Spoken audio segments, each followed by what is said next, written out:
ओम नमोर्यंताणं नमो सिद्धाणं नमो आर्याणं नमो वज्रायाणं नमो लोहे सव्वसाहुणम् मंगलम भगवान वीरो मंगलम गौतमो गणी मंगलम कुंद कुंदार्यो जैन धर्मोस्तु मंगलम।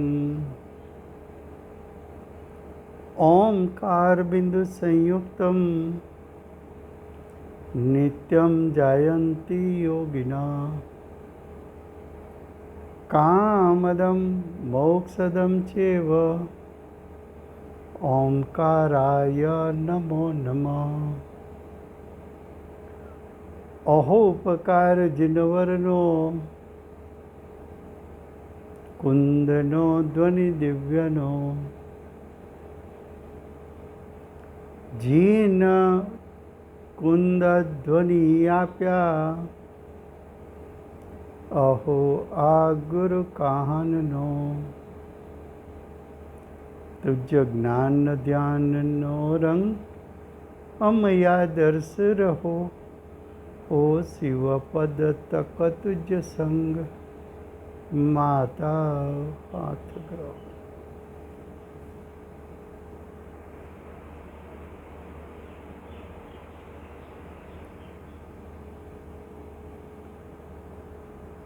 આ અષ્ટપાહુર નામનું અધ્યાત્મશાસ્ત્ર છે. એમાં પ્રથમ પાહુડ દર્શન પાહુડ, ગાથા બીજી, એમનો અર્થ એટલે કે ટીકા.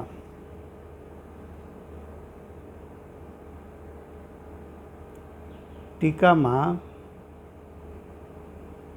વિષય એ ચાલે છે પેજ નંબર 5 પર કે ધર્મનું સ્વરૂપ 4 પ્રકારે બતાવ્યું છે.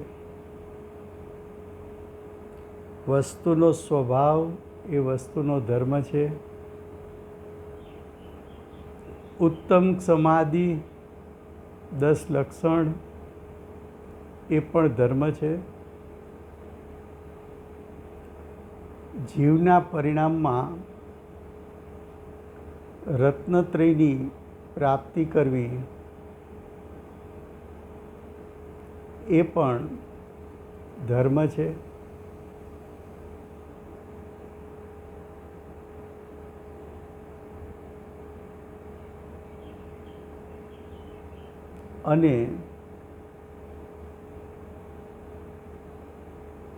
અને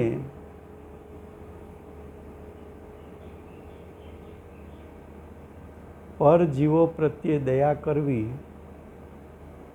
એ પણ ધર્મ છે. હવે એમાં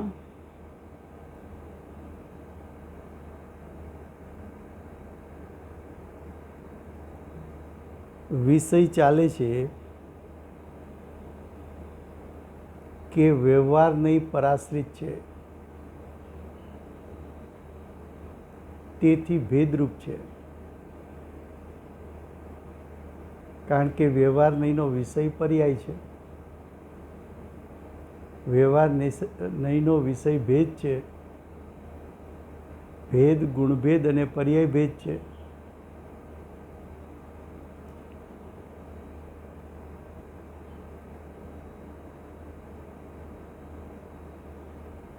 એટલે કે છે કે ધર્મનું વર્ણન પણ અનેક પ્રકારથી થાય છે. એમાં પ્રથમ વાત ચાલી છે કે પ્રયોજનવશ એક દેશને સર્વદેશથી કથન કરવામાં આવે તે વ્યવહાર છે. સમયસાર શાસ્ત્ર હોય તો જીવને સમ્યક દર્શનની પ્રાપ્તિ થાય તો સમ્યક દ્રષ્ટિને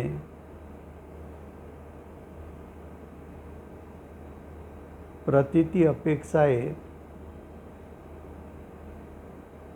જાણે કે કેવળ જ્ઞાન થઈ ગયું છે એવું પણ વર્ણન થાય. પછી કે છે અન્ય વસ્તુમાં અન્યના નિમિત્તથી, દાખલા તરીકે માટીનો ઘડો છે, એને ઘીનો ઘડો કહેવો.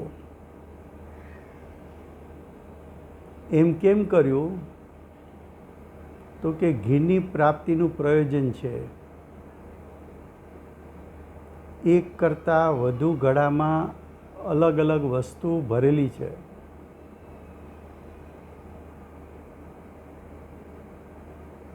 તો ઘીનું પ્રયોજન હોવાથી એમ કહ્યું ઘીનો ઘડો લાવો. ઘડો તો માટીનો જ. ઘીનું આરોપણ કરીને ઘીનો ઘડો કહેવામાં આવ્યો.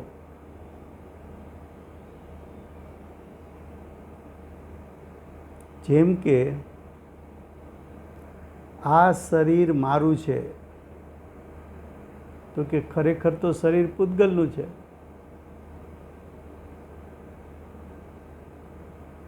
પણ પૂર્વે મેં કરેલા ભાવો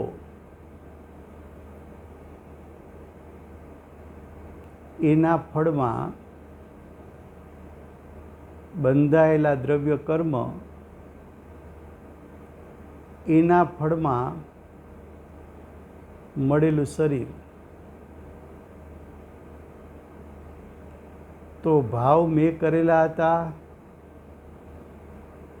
એના નિમિત્તે દ્રવ્ય કર્મ બંધાણા હતા અને એ દ્રવ્ય કર્મનું ફળ મને સંયોગ રૂપે મળ્યું. તો વ્યવહારથી એમ કહેવાય કે આ શરીર મારું છે.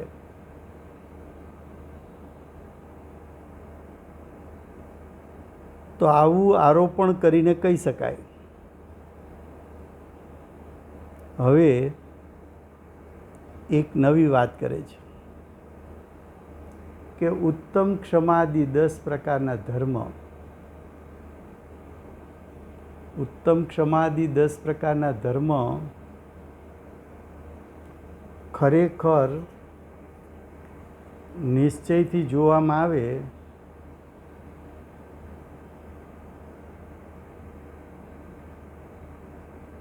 તો મુનિરાજને પ્રગટરૂપ હોય છે. ઉત્તમ ક્ષમા, ઉત્તમ માર્દવ, ઉત્તમ આર્જવ, ઉત્તમ શોચ, ઉત્તમ સત્ય, ઉત્તમ સંયમ, ઉત્તમ ત્યાગ, ઉત્તમ તપ, ઉત્તમ આજ્ઞાચર્ય અને ઉત્તમ બ્રહ્મચર્ય એ નિશ્ચયથી તો જીવના શુદ્ધ પરિણામ છે. પણ મુનિ દશામાં હજુ અપૂર્ણ દશા છે. સિદ્ધ પદની પ્રાપ્તિ થઈ નથી. અર્યન સિદ્ધની અપેક્ષાએ મુનિરાજના પરિણામ શુદ્ધાશુદ્ધ છે, અપૂર્ણ શુદ્ધ છે. એવા મુનિરાજ સવિકલ દશામાં આવે અને 5 મહાવ્રત, 5 સમિતિ, 3 ગુપ્તી, 5 ઇન્દ્રિય જય, 5 આચાર, 6 આવશ્યક, 10 લક્ષણ ધર્મ, 22 પરિસહ, 28 મૂળગુણ એનું પાલન કરવા માટે નિશ્ચયપૂર્વકનો વ્યવહાર એટલે શુદ્ધતા સાથેનો સ્વભાવ ભૂમિકા અનુસાર હોય છે. તો મુનિરાજની શુદ્ધતા એ નિશ્ચય છે. એમનો સ્વભાવ વ્યવહાર છે. મુનિરાજ અશુભ ભાવનો ત્યાગ કરે એ પણ વ્યવહાર છે. મુનિરાજના સ્વભાવ અનુસાર શરીરની ક્રિયા એ પણ શુભ ભાવ છે. એ શરીરની ક્રિયા પણ વ્યવહાર છે. અને સ્વભાવ અનુસાર બાહ્ય ત્યાગ પણ વ્યવહાર છે. તો મુનિરાજના પરિણામમાં પ્રગટેલી શુદ્ધતા એ નિશ્ચય છે. મુનિરાજનો સ્વભાવ વ્યવહાર છે. મુનિરાજને શુદ્ધતાપૂર્વક સ્વભાવ પ્રગટ્યો ત્યારે અશુભ ભાવનો ત્યાગ છે એ પણ વ્યવહાર છે. મુનિરાજની શુદ્ધતા સ્વભાવ અશુભના ત્યાગપૂર્વક શરીરની ક્રિયા છે એ પણ વ્યવહાર છે. મુનિરાજની શુદ્ધતા સાથે રહેલો સ્વભાવ અશુભનો ત્યાગ શરીરની ક્રિયાપૂર્વક બાહ્ય ત્યાગ એ પણ વ્યવહાર છે.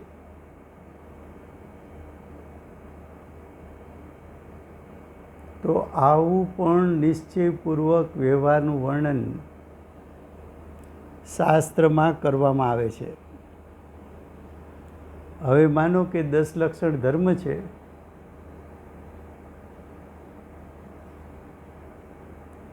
તો બ્રહ્મચર્ય વ્રત કોને કહેવું?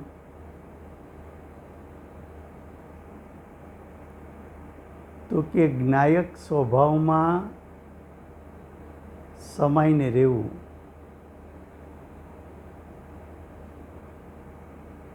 જ્ઞાયક સ્વભાવની સીમામાં રહીને રહેવું એ છે નિશ્ચય બ્રહ્મચર્ય.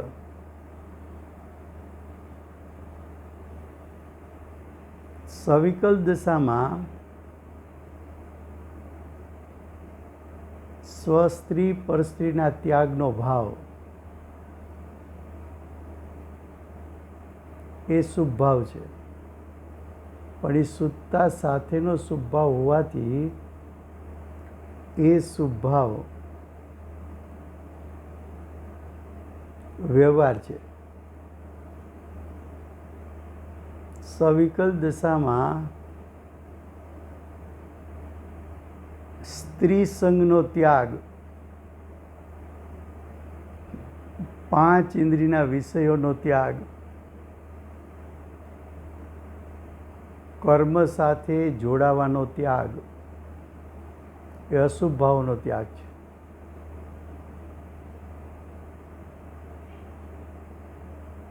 પાંચ પાપનો ત્યાગ મુનિને વર્તે છે. હિંસા, ચોરી, જૂઠ, અબ્રહ્મચર્ય અને પરિગ્રહ એ 5 પાપોનો ત્યાગ એ અશુભ ભાવનો ત્યાગ છે. શરીરની ક્રિયા મુનિરાજ સ્ત્રી સંગમાં જોવા નહીં મળે.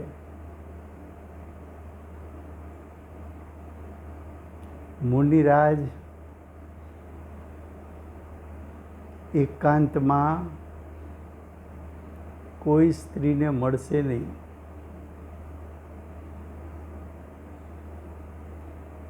મુનિરાજ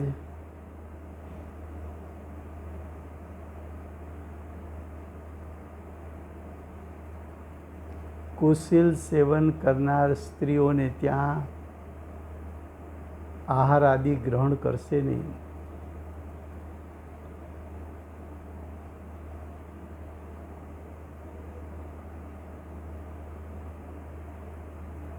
તો શરીરની ક્રિયાઓનો પણ ત્યાગ છે. બાહ્ય પદાર્થો, 5 ઇન્દ્રિયના વિષયો, પરિગ્રહનો પણ ત્યાગ છે. એમ 10 પ્રકારના ધર્મમાં નિશ્ચયપૂર્વકનો વ્યવહાર ઉતારી શકાય છે.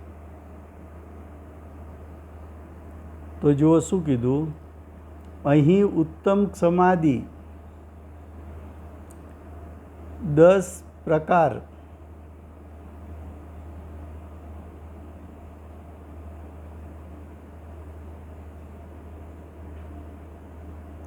કહી ગયેલ છે.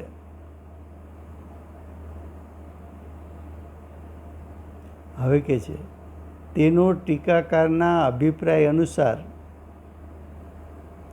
નિમ્ન પ્રકારે હોવું જોઈએ. શું કહે છે? ઉત્તમ સમાધિ 10 પ્રકારનું તાત્પર્ય, પ્રયોજન, તાત્પર્ય એટલે પ્રયોજન, તાત્પર્ય ઉત્તમ ક્ષમા માર્દવાદી 10 પ્રકારના નિર્વિકારી ચેતનાના શુદ્ધ પરિણામ.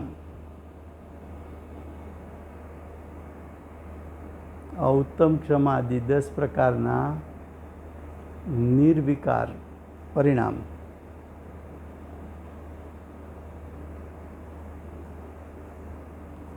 હવે એના માટે કહે છે કે જીવની સત્તામાં એવી શુદ્ધતા પ્રગટ થઈ, એ તો નિશ્ચય છે. હવે આગળ કહે છે તેના સાધકરૂપ, એટલે આવા શુદ્ધ પરિણામના સાધકરૂપ મંદ કસાય આદિરૂપ શુભ પરિણામ છે. મુનિરાજ સવિકલ દશામાં આવ્યા તો ઉત્તમ ક્ષમાદિ 10 ધર્મ છે, એને અનુરૂપ શુભભાવ પણ વિદ્યમાન હોય છે સવિકલ દશામાં. તો કે છે એવા મંદ કસાય આદિરૂપ શુભ પરિણામ છે, તથા તેમના કારણ જે બાહ્ય ક્રિયાઓ. માનો કે મુનિરાજે ઉપવાસ કર્યો તો બાહ્યની ક્રિયામાં શું જોવા મળશે? તો કે મુનિરાજે ઉપવાસ કર્યો એ શુભ ભાવ છે, એને અનુરૂપ શરીરની ક્રિયા શું છે? તો કે શરીરની ક્રિયામાં આહારની ક્રિયા જોવા નહીં મળે.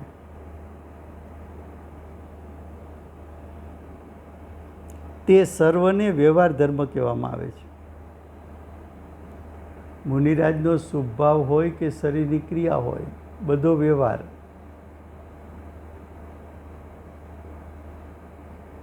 આપણે વ્યવહારમાં 4 વાત કરી.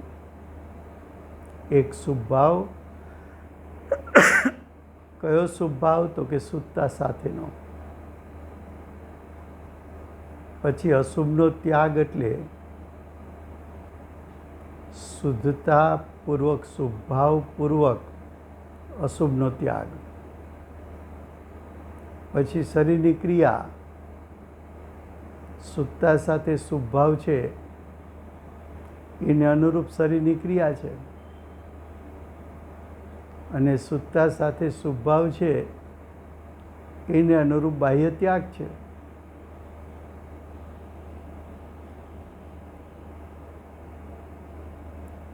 હવે આગળ કહે છે તે રીતે જેમાં 10 લક્ષણ ધર્મ કયો તે રીતે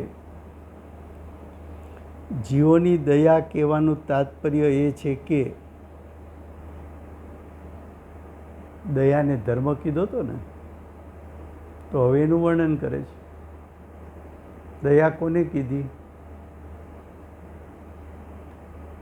તો કે દયા બે પ્રકારની હોય, સ્વદયા અને પરદયા. સ્વદયા શું છે? તો કે સમયે સમયે જીવ ભાવમરણ ન કરે, એ સ્વદયા છે. પરદયા શું છે? તો કે પોતાના નિમિત્તે બીજા જીવોને મોહ રાગ દ્વેષ આદિનો ભાવ ઉત્પન્ન થાય.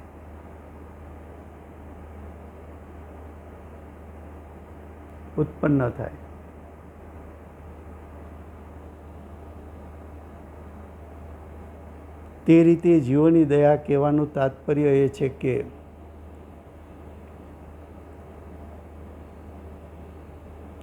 ક્રોધાદિ મંદ કસાય થવાથી પોતાનું કે પરનું મરણ દુઃખ ક્લેશ વગેરે ન કરવો. પરજીવોની ભાવહિંસા પણ ન કરવી અને પરજીવોની દ્રવ્ય હિંસા પણ ન કરવી. જો આપણા નિમિત્તે બીજા જીવો મોહ રાગ દ્વેષ કરે તો એ ભાવહિંસા. આપણા નિમિત્તે પરજીવ પાસે પૂર્વકર્મને કારણે 10 પ્રકારના પ્રાણ મળ્યા છે. 5 ઇન્દ્રિય, મન વચન કાયા, શ્વાસોશ્વાસ અને આયુ. આ 10 પ્રકારના પ્રાણને ઈજા થવી એ દ્રવ્ય મરણ છે. આપણે ક્રોધ કર્યો, સામેના જીવે ક્રોધ કર્યો, આપણા નિમિત્તે ક્રોધ કર્યો, એનું શરીર કાંપવા માંડ્યું, શ્વાસ રૂંધાવા માંડ્યો, આંખ લાલ થઈ ગઈ, મોઢામાંથી અપશબ્દ નીકળ્યા.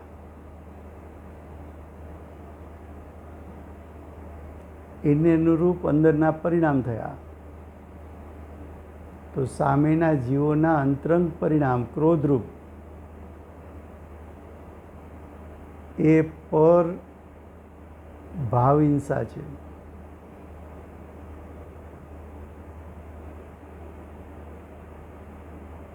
એમના શરીરનું કાપવું,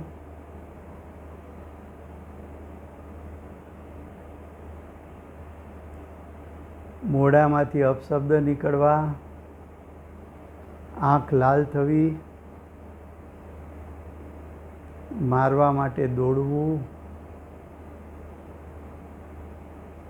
મારવા માટે શરીરનો ઉપયોગ કરવો, એ પરદ્રવ્ય હિંસા છે. પણ મુનિરાજ તો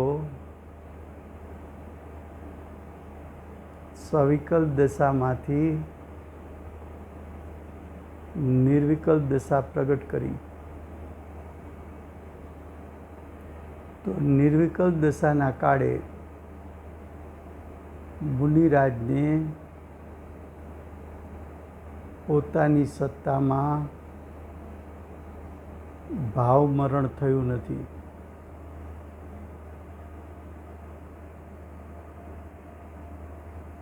એટલે મુનિરાજની સ્વભાવ હિંસા થઈ નથી. પોતાના પરિણામ હિંસક થયા નથી. પોતાના પરિણામ અહિંસક છે તો શરીર આદિની ક્રિયા પણ અહિંસક રૂપે જોવા મળે છે. માટે મુનિરાજને સ્વદ્રવ્ય હિંસા નથી. મુનિરાજની દશામાં ક્ષમા આદિ ભાવ ઉત્પન્ન થયા છે. તો એના નિમિત્તે પરજીવોને વિતરાગતાની પ્રગટતા થાય, પણ એના નિમિત્તે પરદ્રવ્યોને કસાય ઉત્પન્ન થતો નથી. માટે પર ભાવ હિંસા પણ મુનિરાજને નથી.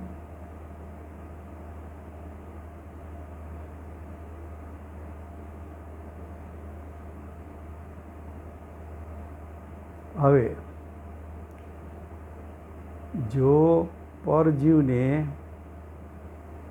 ક્રોધાદી ભાવ ઉત્પન્ન જ થયા નથી તો એને અનુરૂપ શરીરની ક્રિયા પણ એવી નથી તો પરદ્રવ્ય હિંસા પણ થતી નથી. તો મુનિરાજને તો પ્રતિ સમય 6 કાયના જીવો પ્રત્યે દયાનો ભાવ છે. મુનિરાજ સમિતિના પાલન સમયે આહાર માટે વિહાર કરે તો આગળમાં 4 હાથ જમીન જોઈને ચાલે છે કે પોતાના નિમિત્તે કોઈ જીવની હિંસા ન થાય. એવો જાગૃતિપૂર્વકનો ભાવ મુનિને પોતાની દશામાં હોય છે. મુનિરાજ વચન બોલે તો હિતવિત વચન એવા બોલે કે જેનાથી બીજા જીવોને પણ વિતરાગતા પ્રગટ કરવાનો ભાવ આવે. તો આવો નિશ્ચયપૂર્વકનો વ્યવહાર હોય છે. એક વાત થઈ. સમ્યક દ્રષ્ટિ સમ્યક દર્શન પ્રાપ્ત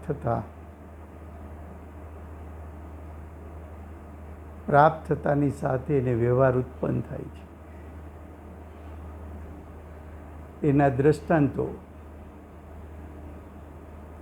કે કુંદકુંદાચાર્ય દેવ ભગવાન પાસે વાણી સાંભળીને આવ્યા અને શાસ્ત્ર રચના કરી પ્રથમ પ્રવચન સાધી.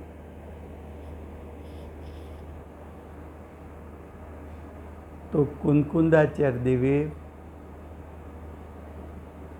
વર્તમાન કાળના ભરત ક્ષેત્રના આખરી તીર્થંકર એમની દિવ્ય ધ્વનિની પરંપરા કુંદકુંદાચાર્ય દેવ પાસે આવી. એના નિમિત્તે કુંદકુંદાચાર્ય દેવે સમ્યક દર્શન જ્ઞાન ચારિત્ર પ્રગટ કરી, મુનિપણું પ્રગટ કરી, આચાર્ય પદની પ્રાપ્તિ કરી, રુદ્ધિઓની પ્રગટતા કરી. એ જ કુંદકુંદાચાર્ય દેવ સાક્ષાત મહાવિદ્ય ક્ષેત્રમાં વાણી સાંભળી. પછી ભરત ક્ષેત્રમાં આવી શાસ્ત્ર રચના કરી. તો શાસ્ત્ર રચના કરતા સમયે માંગલિકમાં ઉપકારી એવા મહાવીર ભગવાન, ઉપકારી એવા સિમંદર ભગવાનને માંગલિકમાં વંદન કર્યું. આ મુનિરાજનો વ્યવહાર છે. પૂજ્ય ગુરુદેવ પોતાના પુરુષાર્થથી અને સમયસાર શાસ્ત્રના નિમિત્તે સમ્યક દર્શનની પ્રાપ્તિ કરી. તો ગુરુદેવે પોતાના શાસનમાં સમયસારને પ્રથમ જીનવાણી તરીકે સ્થાપિત કરી અને કુંદકુંદાચાર્ય દેવના ચિત્રપટો પણ અને સમયસાર શાસ્ત્ર પણ ગુરુદેવના શાસનના જેટલા જીન મંદિરો, જેટલા સ્વાધ્યાય મંદિરો થયા ત્યાં એમની સ્થાપના થઈ. એ વ્યવહાર છે. ગુરુદેવના વાણીના નિમિત્તે બેનશ્રીને સમ્યક દર્શનની પ્રાપ્તિ થઈ.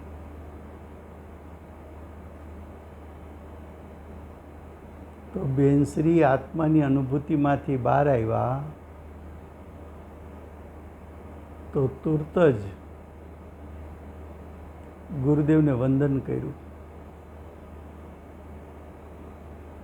એ ગુરુ માટે અનેક ભક્તિઓ બનાવી.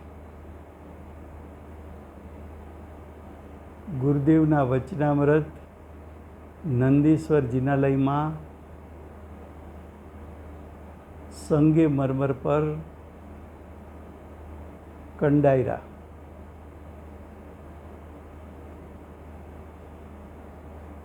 એવા તો અનેક પ્રસંગ.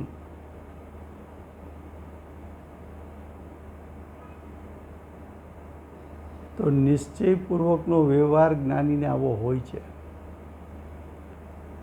એટલી વાત કર્યા પછી હવે કહે છે સમ્યક દ્રષ્ટિને સમ્યક દર્શન થતાં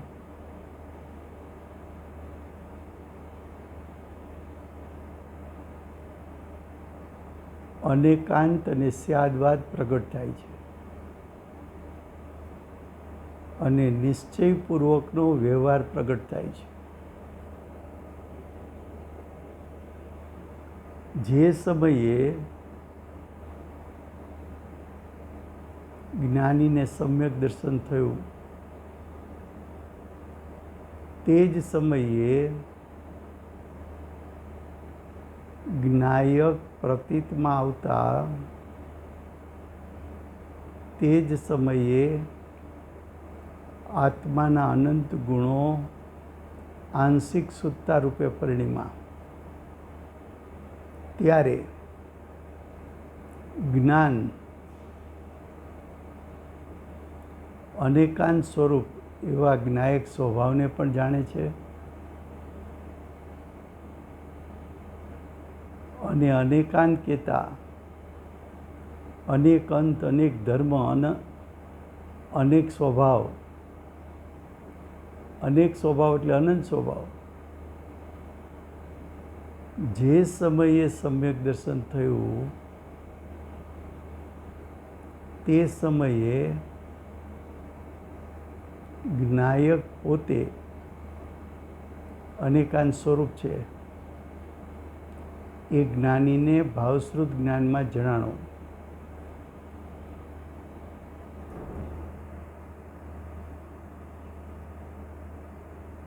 અને તે જ સમયે ભાવશ્રુત જ્ઞાને જ્ઞાયકના અનંત ભેદોને શ્રુત જ્ઞાન દ્વારા યુગપતપણે જાણી લીધા.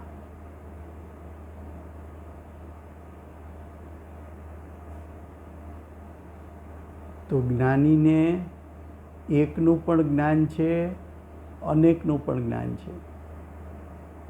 એક કહેતા જ્ઞાયક સ્વભાવ, અનેક કહેતા આત્માના અનંત ગુણો, આત્માના અનંત ગુણોની પ્રગટેલી શુદ્ધ પર્યાય.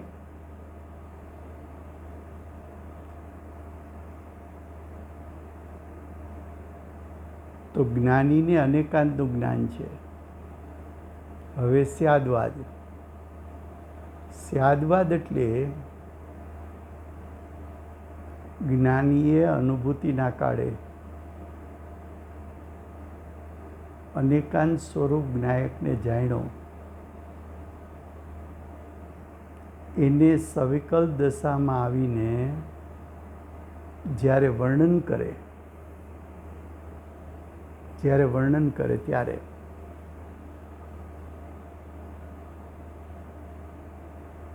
વર્ણન કયા પ્રકારે કરે છે? તો કે અનુભૂતિના કાળે અનેકાંત સ્વરૂપ જ્ઞાયક જણાણો છે. એ તો જ્ઞાનમાં જ્ઞાનીને ઉછળી રહ્યો છે. પણ એ સ્વરૂપનું વર્ણન કરવા જાય ત્યારે વર્ણન ક્રમે કરવું પડે છે. વર્ણન ક્રમે કરે છે ત્યારે પોતાના જ્ઞાનમાં તો અનેકાંત વસ્તુનું સ્વરૂપ કેવું છે એ જ્ઞાનમાં છે, તો અનેકાંશના જ્ઞાનપૂર્વક એક એક સ્વરૂપનું વર્ણન કરે છે. તો અનેકાંતના જ્ઞાનપૂર્વક એક એક ધર્મ, એક એક ગુણ, એક એક સ્વભાવનું વર્ણન કરવું, શબ્દ દ્વારા વર્ણન કરવું, એને સ્યાદવાદ કહેવામાં આવે છે. ભાવશ્રુત જ્ઞાન છે એના પૂર્વક દ્રવ્યશ્રુત છૂટ્યું, તો દ્રવ્યશ્રુત છે એ સ્યાદવાદ છે. ભાવશ્રુત જ્ઞાને આત્માનું અનેકાંત સ્વરૂપ જાણ્યું છે,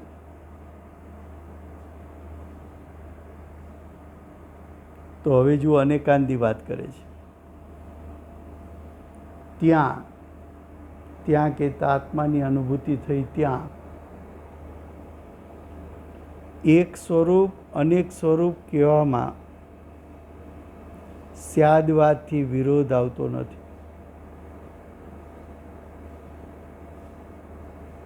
જ્ઞાની એક રૂપનું વર્ણન કરે તે જ સમયે અનેક રૂપનું વર્ણન નહીં કરી શકે, કે વાણીની એટલી શક્તિ નથી. ક્રમ પડશે તો કહેવામાં ભલે ક્રમ પડે, પણ જ્ઞાનીના જ્ઞાનમાં એકરૂપ જ્ઞાયક કેવો છે એની સાથે સાથે જ્ઞાયકનું અનંત ધર્માત્મકપણું, અનંત શક્તિવાનપણું, અનંત ગુણવાનપણું કેવું છે એ પણ જ્ઞાનમાં વર્તે છે.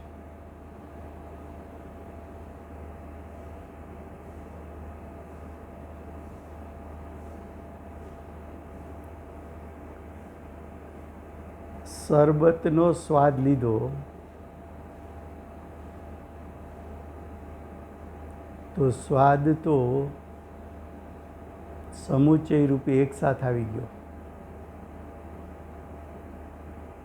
જે સમયે પાણીનો સ્વાદ આવ્યો તે જ સમયે લીંબુની ખટાશનો સ્વાદ આવ્યો, તે જ સમયે શક્કરની મીઠાશનો સ્વાદ આવ્યો, તે જ સમયે નિમકની ખારાશનો સ્વાદ આવ્યો, તે જ સમયે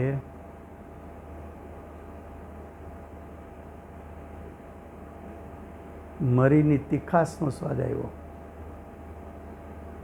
સ્વાદ તો એક સાથે આવ્યો. એક સાથે સ્વાદ આવ્યો છતાં, સમુચય સ્વાદ આવ્યો હોવા છતાં પાણીની સ્વાદની ઇન્ટેન્સિટી, લીંબુની ઇન્ટેન્સિટી, શક્કરની ઇન્ટેન્સિટી, નિમકની ઇન્ટેન્સિટી, મરીની ઇન્ટેન્સિટી એ પણ સમુચય રૂપે સ્વાદમાં આવી અને તરત જ બોલ્યા કે આમાં ખટાશ વધારે છે. તો જેટલા સબસ્ટન્સ અંદર હતા બધાયનું એક સાથે જ્ઞાનપૂર્વક એક એકનું ભિન્ન ભિન્ન જ્ઞાન પણ થઈ ગયું. જ્ઞાન થયું ત્યારે એના વર્ણનનો વિકલ્પ નથી, અને વર્ણન કરે છે ત્યારે ખરેખર સાક્ષાત અનુભવ નથી કરતો, સવિકલ્પ દશા છે. પણ પૂર્વે અનુભવ્યું હતું શરબત, એનું જ્ઞાન ઉછળે છે, એને જાણે છે. એમાંથી એક ભેદ કરીને વર્ણન કર્યું. તો અનેકાંતના જ્ઞાનપૂર્વક એકાંતનું વર્ણન કરવું એ સમ્યક એકાંત છે. સમુચય રૂપ શરબતના સ્વાદ સમયે સમુચય સ્વાદ આવ્યો, એ જ્ઞાનમાં એ સ્વાદ ઉછળે છે, એમાંથી ખટાશનો સ્વાદ વિશેષપણે આવે છે, એવું વર્ણન કર્યું. તો આખા શરબતના જ્ઞાનપૂર્વક એક ખટાશનું જ્ઞાન થવું,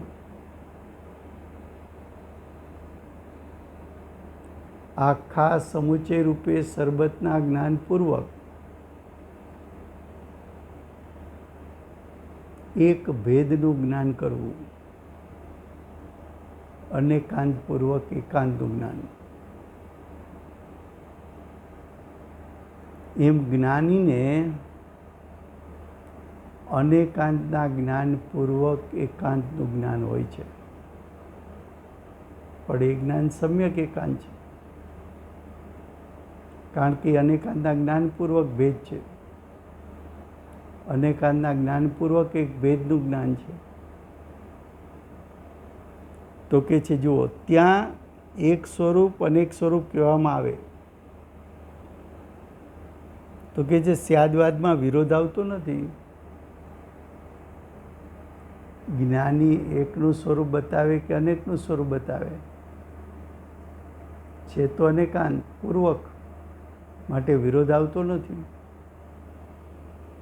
હવે કે છે કથનચિત વિવિક્ષાથી સર્વ પ્રમાણ સિદ્ધ છે.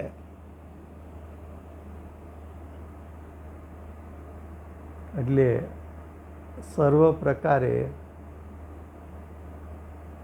એ અનેકાંતની વાતને સિદ્ધ કરી શકાય છે. હવે કે છે એવા ધર્મનું મૂળ અનેકાંત ધર્મનું મૂળ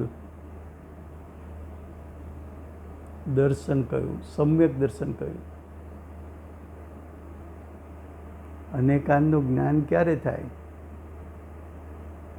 તો કે સમ્યક દર્શન હોય અને એની સાથે જ્ઞાન થાય તો અનેકાંતનું જ્ઞાન થાય. પણ સમ્યક દર્શન ના હોય, આત્મ સ્વભાવની પ્રતીતિ ન હોય, રુચિ ન હોય, આત્માની અનુભૂતિ ન હોય, આત્માનું વેદન ન હોય, આત્માના વેદનમાં અતિન્દ્રિય જ્ઞાન અતિન્દ્રિય સુખનું વેદન કર્યું ન હોય તો અનેકાંતનું જ્ઞાન હોઈ શકતું નથી. તો અનેકાંતના જ્ઞાનમાં એનું મૂળ તો સમ્યક દર્શન છે. હવે કે છે તેથી આવા ધર્મની શ્રદ્ધા પ્રતીતિ રુચિ સહિત આચરણ કરવું તે દર્શન છે, તે ધર્મની મૂર્તિ છે.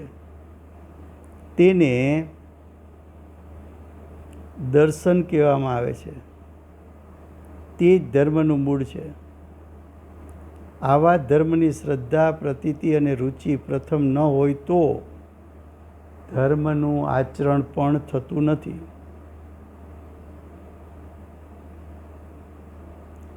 દર્શનને ધર્મનું મૂળ કેવું યોગ્ય છે? મોક્ષ માર્ગનું મૂળ સમ્યક દર્શન, મોક્ષનું મૂળ સમ્યક દર્શન, ધર્મનું મૂળ સમ્યક દર્શન. આવા દર્શનનું સિદ્ધાંતોમાં જે પ્રકારે વર્ણન છે તે અનુસાર કંઈક લખીએ છીએ. જો સમય થયો છે.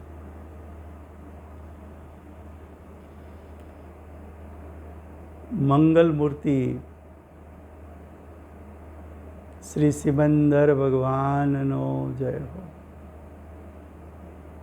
હાલતા ચાલતા સિદ્ધ શ્રી કુંકુંદાચાર્ય દેવનો જય હો. યુગ પ્રવર્તક પરમ કૃપાળુ શ્રી સદગુરુ દેવનો જય હો. ધન્ય અવતાર પ્રશમૂર્તિ ભગવતી માતનો જય હો. અષ્ટ જીનવાણી માતનો જય હો. પરમ દિગંબર જૈન ધર્મનો